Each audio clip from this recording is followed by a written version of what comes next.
Hello everyone, in this video I want to talk about how I read books. Reading is really important to me. It is one of the primary ways in which I gather perspectives on living life. There are several books that I've read in my lifetime that I consider to be essential to making me the person that I am today.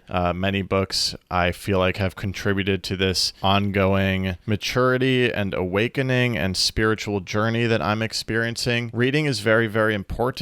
And the way that I read in particular is really conducive to understanding, to making the most of books that I read. And I just kind of want to share those philosophies with you. I do want to apologize for a video I made recently about the Kindle, because in that video I said that I would never go back to physical books, and I was completely wrong. It's been a few months now, and I have since completely converted back to physical books. In fact, I don't even know where my Kindle is. The experience of going all in on the Kindle for a couple months there made me realize just how important physical books are to me. And you'll see why, because they enable me to read in the way that I prefer to read. So tip number one is going to be, don't force yourself to read anything. Don't feel like you have to read fiction books. Don't feel like you have to read nonfiction books. Don't feel like you have to read self-help books. Don't put an arbitrary pressure on yourself to read anything in particular. You should read what you are called to read. When you are called to read something, that means you're enthusiastic about it. That means there's something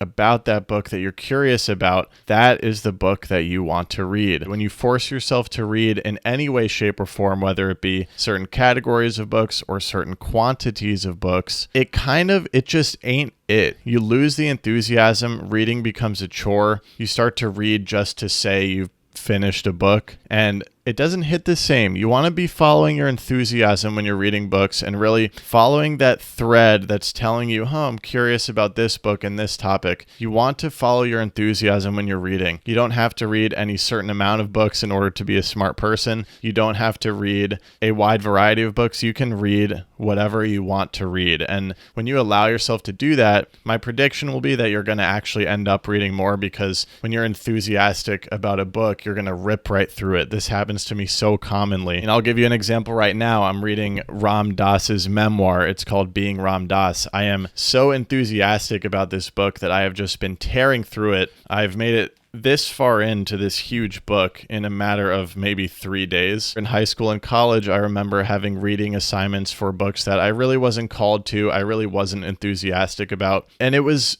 painfully difficult just to read like one chapter a week. When reading is a chore, it's very, very hard to get through books. But when you're enthusiastic, chances are you will rip through that book because you want to soak in that information and those ideas. And this is another big one. Don't force yourself to finish books. This is huge. When I would pick up a book, I used to feel like I had to finish it. Like I had to read through the whole book, close it, and feel that sense of accomplishment, like I finished the book. And this is a shallow way to read. If you feel pulled towards a book and then you get that book and a few chapters in, you're just not feeling it. It's not doing anything for you. It's not interesting. It's not piquing your curiosity. It's not giving you these aha brain blast moments. Just stop reading it.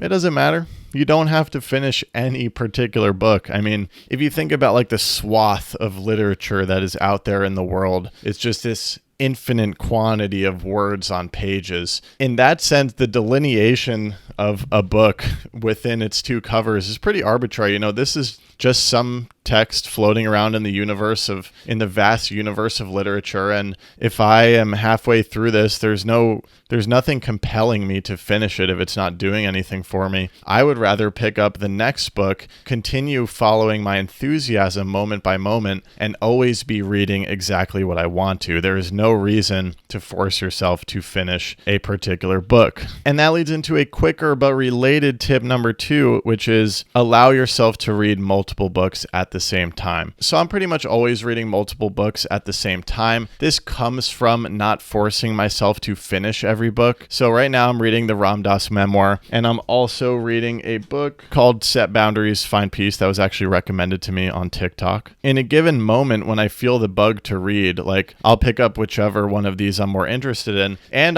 if there's I have tons of books lying around. If I feel called to pick up a different book while I'm reading these books, there ain't nothing wrong with that. And say I pick up a different book and it captures my attention so much that I forget about these books, that's fine. These books will still be here when I'm ready for them later on. It's similar to the enthusiasm thing, and it's similar to the not forcing anything thing.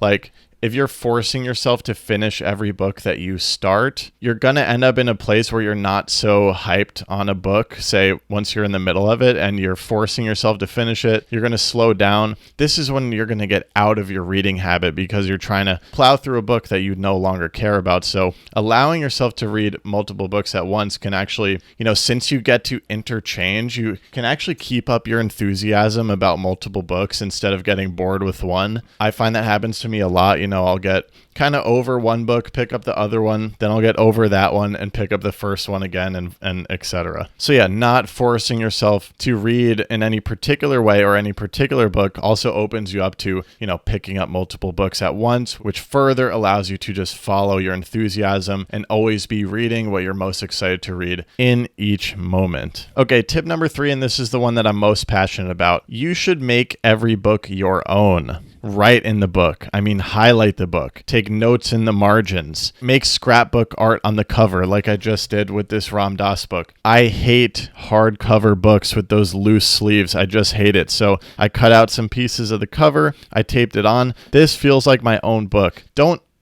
stop.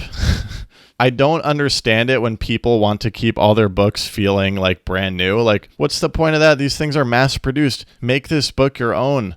Treat it roughly. I got this section of the book fallen out. Who cares? This is my book. I am in conversation with the author. I want to make this my book. This is how I really, really engage and understand books that I read. I turn it into a conversation by underlining key passages that resonate with me, by writing notes, questions, thoughts in the margins, writing connections that come up into my head, highlighting things. I almost apply my philosophy with journaling, the way that I freely write whatever comes out onto the page. I will do the same thing while I'm reading a book. This turns it into a conversation where you actually get to integrate the ideas of the book into your life. Something very, very cool about this is if you're building a library of physical books like I am, these kind of become mini journals. A very impactful book in my life was Meditations by Marcus Aurelius. I have copious underlines and notes in this. And another thing I recommend you do is